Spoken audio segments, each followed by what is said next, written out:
What's up, everybody? What's up? Hey, good evening. Good evening. So I heard you two put on a spectacular magical show on Wednesday evening. I don't know if I call it magical, but I mean, yeah, I feel like we had a pretty decent show on Wednesday. That's good. So, how do we want to start this? Do we want to start the Formula One preview, or do we want to start with the notes first? Let's start with the preview because it won't take us that long. All right. So this week in Formula One is in China. Apparently, there is some type of mysterious fires happening at the Chinese Grand Prix. So, trying to figure out what the FAA has to do with that. So there is a sprint race which is going to be the good 4 thing hours. is it rained, and so that should help out those random fires that the cars are starting on the track. And then, yes, I guess there's going to be a sprint race. I think in about 4 hours and 52 minutes is the sprint race because there are several hours ahead of us. And about 4 hours and 52 minutes is that spring race. And then on Sunday at 3 o'clock in the morning is the Chinese Grand Prix. So, nope. My guess is we all know Max Verstappen is going to win, but could there be an upset looming? Could Lewis Hamilton come around? Could Carlos Sainz come through and win? Could Lando Norris come in and win? Fernando Alonso? All those big names that you don't typically see. And also this weekend we have IndyCar in the Grand Prix of Long Beach this weekend. So IndyCar returns to the circuit this weekend. And also we got NASCAR in Talladega. Now, to everybody listening, make sure you get your ponchos and your umbrella hats because they're looking at 55% rain. That's all day. So we might be prepared for a Monday race, but just keep that in mind if you're headed out to Talladega this weekend. If NASCAR was smart on this, like they did the Clash, they would already go ahead and pull Saturday as a doubleheader. See, that's the only problem with that is ARCA races on Saturday. So what? Start races at 11 o'clock and still be done within the daylight. So you have ARCA, Xfinity, and Cup. What we have to keep in mind is NASCAR, even though their cameras portray the light very well, it's dark for those drivers and those teams, and NASCAR can't even see the other side of the track a lot of the times. So even though we on TV can see it looks lit, they're dealing with a whole different thing in person. So there's a method to the madness. Rain always tends to find its way around Talladega, but hopefully we can get the racing on Sunday like need be, and not many drastic measures need to be taken. Yeah, speaking of Talladega, Frankie Muniz returns to Rhett Jones Racing this weekend at Talladega in the number 30. It's been hard for him to actually get some races in this year due to money and sponsorship, but he actually just got done over, I believe, in Australia. I'm a Celebrity, Get Me Out of Here. So he just got done doing some Hollywood stuff not too long ago, and now he's stepping back foot in the track. He's one heck of a driver. I know his rookie season was last year. Almost every race he was finishing top 10, top 5, top 10.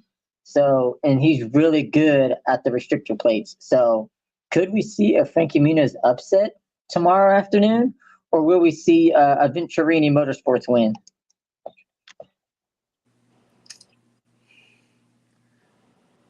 It's hard to tell because Talladega is one of those, flip of the coin racetracks. I mean, at these type of racetracks, anybody could win. Mhm.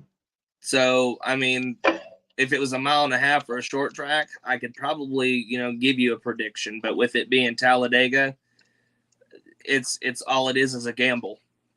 Right. Because everybody's got the same chance. So, I mean, the team that Muniz is driving for, they're really strong on the super speedways. Mhm. So is Team Venturi, but that's 2 cars out of a field of 36. Mhm. So I mean, it's anybody's game.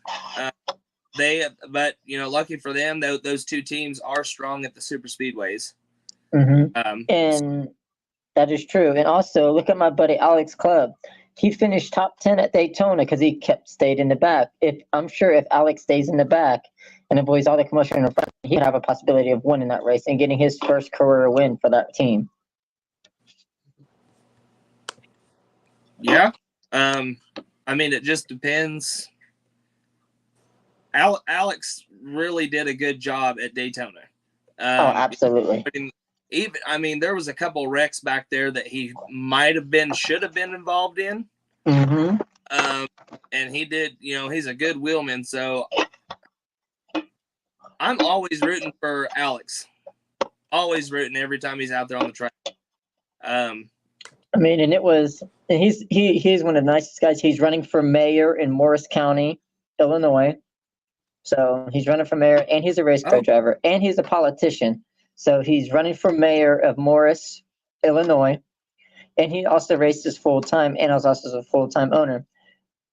He's a great dude. I'm glad I got to work with him at Mid Ohio last year. Such an amazing dude. What are they doing 150 laps for the ARCA guys tomorrow? It's 150 laps, yes. Okay, right on. What time is the ARCA race? 12:30 p.m. on 18. FS1. And then we have the Xfinity race at 2:30? Yeah. Right. Okay. So for the ARCA race, I got 3 people I'm pulling for: Frankie, Alex, and Tony Bredinger. One of those 3 I'm saying one of those 3 is going to win. Yeah, I can't argue that. Yeah, no, I'm with Don on that one. You can't argue that. All right. So then do we got the trucks this weekend? No, just Xfinity. No. Right. Just Xfinity and Cup.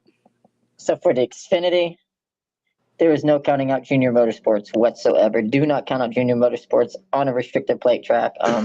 After what we've seen at Texas, I wouldn't be surprised if Ryan Seeger's running up there again, trying to fight for a win. Ryan Sieg has shown that he can be strong at the Super Speedway. Junior Motorsports is one of those teams to, when they come to these type of racetracks, they're the team that you have to go out there and try to beat. Because they're going to be top tier. They're going to be top 10 cars always. Noah Gragson proved that. I believe it was last year, or it was 2022 maybe. Right. Was it 2022 that Noah won the Talladega race? I do believe so. Yeah, okay. Because 23 he got suspended halfway through. Okay, I was confused there because that was a stupid suspension. That was a stupid suspension, to be honest with you. Yeah. I'm going to agree with that. But anyway, I guess Ryan Sieg was on NASCAR.com about his finish, and these were his words. He said, "Yeah, 1,000 times," but they laughed on the break from the previous scheduled appearance. Primary sponsor SciApps. Everybody was saying, you were just that short. We thought you had it. They were all pumped and thrilled. While he accepted their condolences, he said it was heartbreaking, and he says he does remain winless of 450 starts in the last 15 years. But he said, yeah, it stings, but I've just kind of moved on and tried not to get too upset. Even here, it's all over the place. Everywhere I go, I've got a lot of fans that I didn't even know about. So, surprise, surprise, Ryan Sieg, you have a bunch of fans out there, buddy. Yeah, definitely rooting for him. Ryan, every time he comes to the track, man, you can tell the way that he races. He puts his whole heart and soul into that race car, into that race. And I love seeing that from drivers. I think that's what makes racing really good. So I'm always going to be rooting for teams like Ryan Sieg. And I hate that he didn't get the win at Texas, but it just shows that team has speed at those types of racetracks now. That team is building speed. They've got good sponsorship, good money behind them. So I would expect no less that Ryan Sieg would be up front, leading several laps, if not winning this race.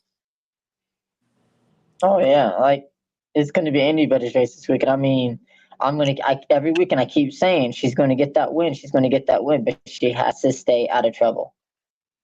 Hailie Deegan has to stay out of trouble. Listen, Hailie, she's going to keep getting in trouble if she doesn't start qualifying better. I don't know what that team needs to do to get that car qualified ready when they get off the hauler, but man, she just can't turn quick laps, especially by herself. No, I agree 100%. Don't get me wrong. She's a hell of a driver. It's just she doesn't have the speed nor the type of car. I mean, she was on fire in the ARCA series for David Gilliland Racing. She was on fire in ARCA. She finished almost every race. And then as soon as she goes to truck, slower trucks, DGR was focused on one truck and one truck only, and that was the number 17, which was absolutely driving me freaking nuts. When you have a whole nother driver out there who's trying to win races. And that was like my biggest concern when she was with DGR. They only focused on the 17 truck. They didn't focus on the number 1. They didn't focus on the 15, just the 17 truck. And look how many wins the 17 had. Look, okay. In the last few years. You see what I'm saying? Yeah.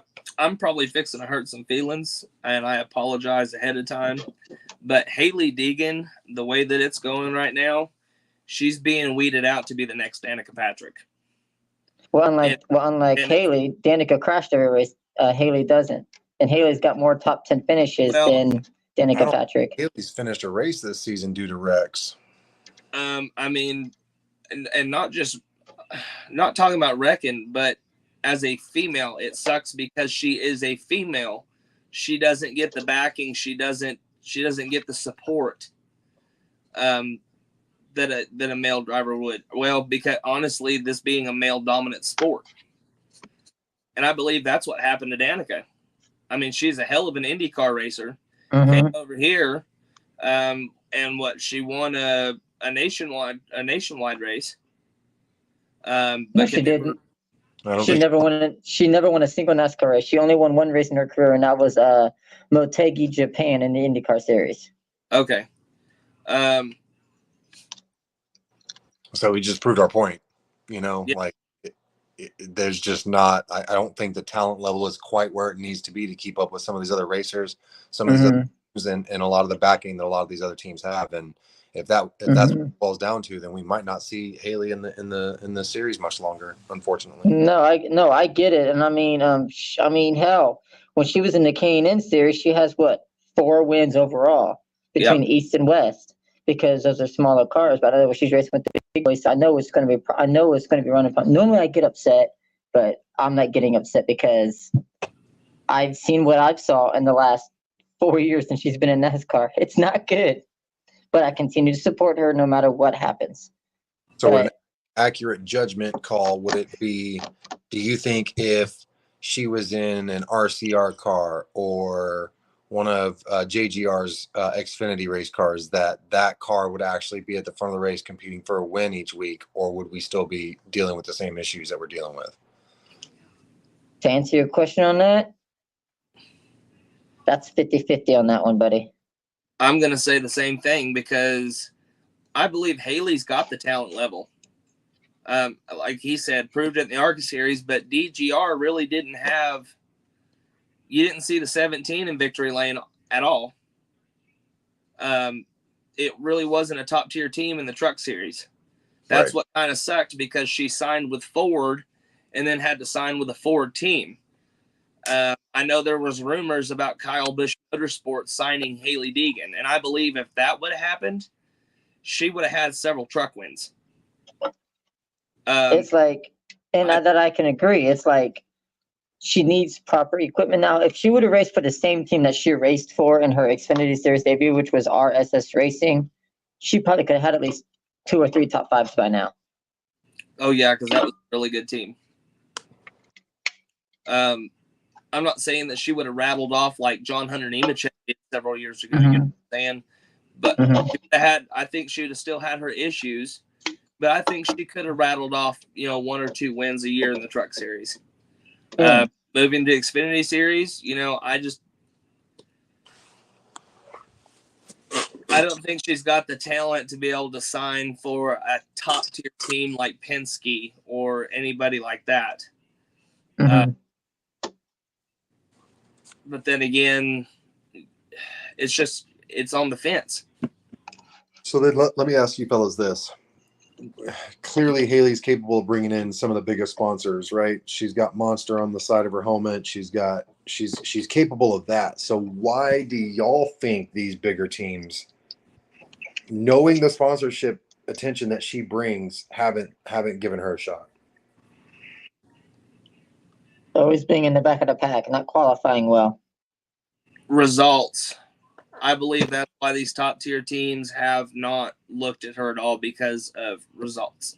Right. And so knowing what they know, where does she go from here, I guess would be my next question. Does she go back down to Trucks and hope for a better ride there to prove that she can run with these guys? Or, it's a sticky situation she's in right now. Well, I believe she's in a John Hunter Nemechek situation, because do you remember he was driving, I believe, the 8 truck?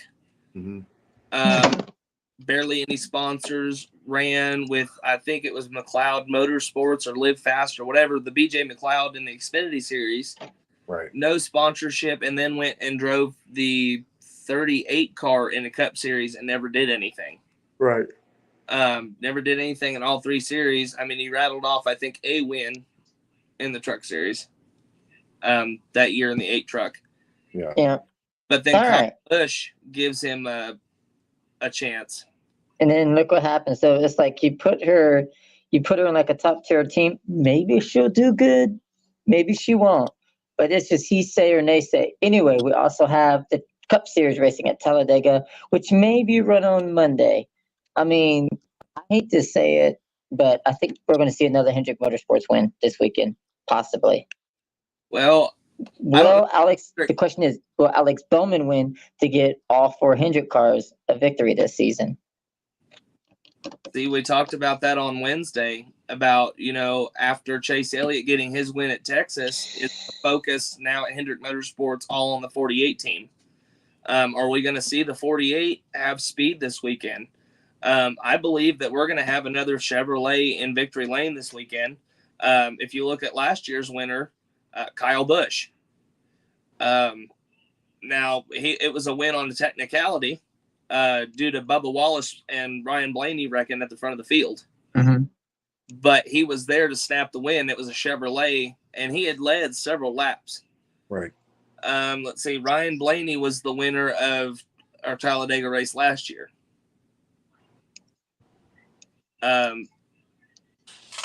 Which brings up the Ford point again. We gotta make sure we're keeping our eyes open on the Fords, because they're not going to lose forever. Well, and it's funny because, like I said, Ryan Blaney and Bubba Wallace were leading the field there when Kyle Busch won last year. Right. So Ryan Blaney, a Ford, was already up there, and then he wins Talladega. He possibly could have had a Talladega sweep. Yeah, that's true. We'll never know. So I would expect Ford, honestly, expect Ford to be up front, but turn out and Chevrolet somehow end up getting the win. That would be something. So I'm going to go back and correct myself. The General Tire 200 for the ARCA Menard Series race at Talladega is 76 laps, not 150. I don't know where I got 150 from. Okay. Then the Xfinity, would they be running the 150? Is that where we got mixed up there? I believe so. Let me check. Let's see. Okay. So we got Talladega schedule. I'm glad we got that fixed, because 150 is twice as much as 76. Yeah. Let's see. But I thought it was 150 also. So. Why is it not letting me see? Okay, let's see. I don't want the Cup. I want the Xfinity Series. Let's see. So it looks like it's going to be 113 laps. Okay. And then for the Cup Series, that one is 188 laps. Okay. Are they doing the 499? You said what? Are they doing the 499 race? Is that what this is? It's the Geico 500. 500. Okay. Uh-huh. And I think I'm going to have to go with Toyota on this one. I'm going to give the nod to Denny Hamlin, just because he's racing with a tremendous amount of confidence right now. It seems like a lot of the BS he used to concern himself with, it doesn't even bother him anymore. And then Bubba Wallace, I wouldn't be surprised to see Bubba Wallace up there in the top four at the end of this thing. 23-11 hole. Right, correct. Yep, and there's one guy we should not count out at Talladega, and that's the defending series champion, Ryan Blaney. Somehow he always ends up in a photo finish at Talladega. Right. Well, he's rattled off 3 wins at Talladega. Yep, so I would not roll him out Sunday either. Sunday or Monday, whichever. Well, I would not roll him out. So here's the kicker. So I was looking up and doing some research. Ryan Blaney has 3 wins at Talladega, but so does Joey Logano, and Brad Keselowski has 6 wins. The people that hold the most wins at Talladega in a group are all Fords. So do we expect all those guys to be up front or up towards the front of the pack, looking for a win on Sunday? Well, let's see. If Brad Keselowski flips another guy to win, I'd see him winning. I mean, you had Chase Briscoe and Chris Buescher who are running up front, towards the front of the pack, the last spring race here. Right. All Fords. So, I mean, is it a weekend that we finally see Ford break out? I mean, it's possible. It is possible. Highly likely, especially at a track like this where everything's so unpredictable. If Ford was going to get the first one of the season, a wild card track, you might as well lean towards Talladega. Yeah. And with the remaining time we have left, let's talk about the IROC return and any other notes that we have. July 19th through the 20th at Lime Rock Park. Lime Rock Park. Is that a short track? It is a short track in Lakeville, Connecticut. Okay, I'm glad you guys could find it because I couldn't.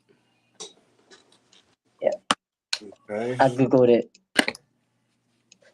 IROC is back. Yep, and it has it right here on the main page. IROC returns July 20th at Lime Rock Park.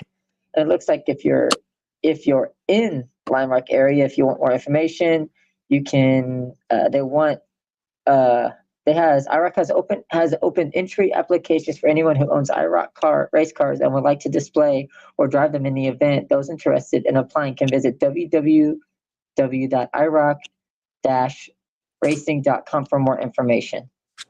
And what's concerning about that is I'm kind of scrolling through their social media just to kind of get an idea of what we're looking at, and it doesn't seem like many people have reacted, I guess, which is really interesting because I know I love the IROC series growing up as a kid. Always enjoyed seeing those races go on. Is it a location issue or is it a PR issue where they're not doing a good enough job getting this first announcement, like this soft announcement out, I guess? I think it's both. Say again, Kevin? I think it's both. Right.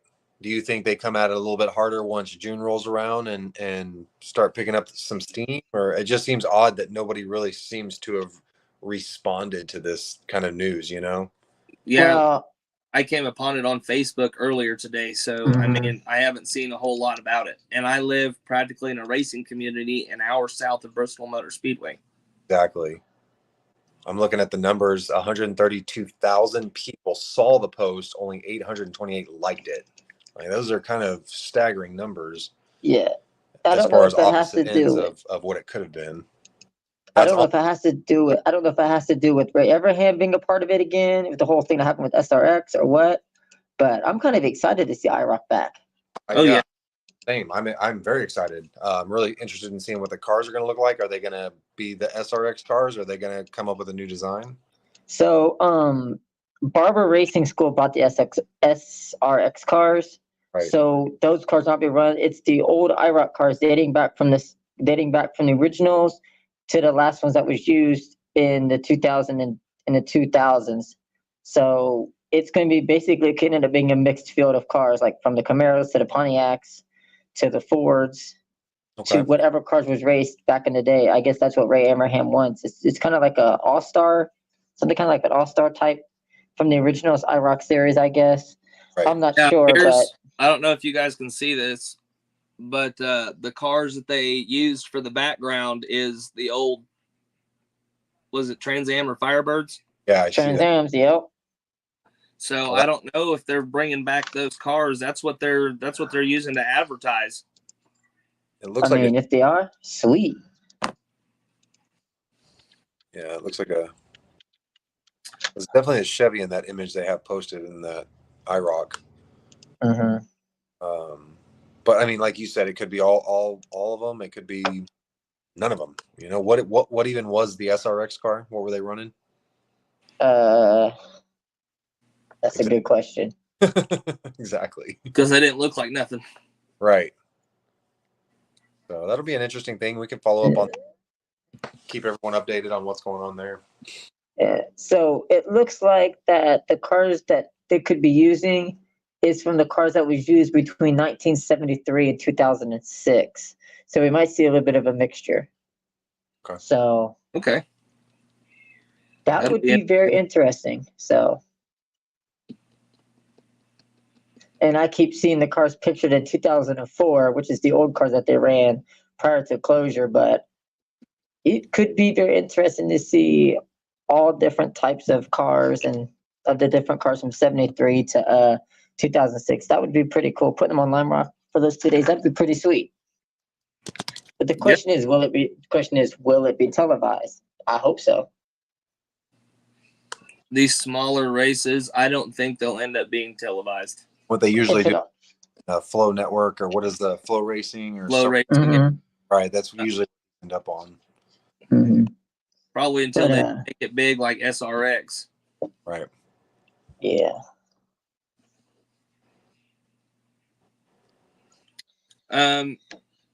You know, going back to the Cup Series at Talladega, you know, the couple names that we really didn't talk about. SVG is going to run the Cup race in the number 16 this week for Colleague Racing. Not so. Ooh. Uh, A lot Todd, of. Sorry. yeah, Todd Gilliland. He's always really good at these type of racetracks. Front Row Motorsports as a whole, once again, they're Ford. They're all good at these racetracks. And Trackhouse. We didn't mention Daniel Suarez, who has a win at a super speedway this year already. Uh-huh. So, and then Ross Chastain, and like Trackhouse as a whole. I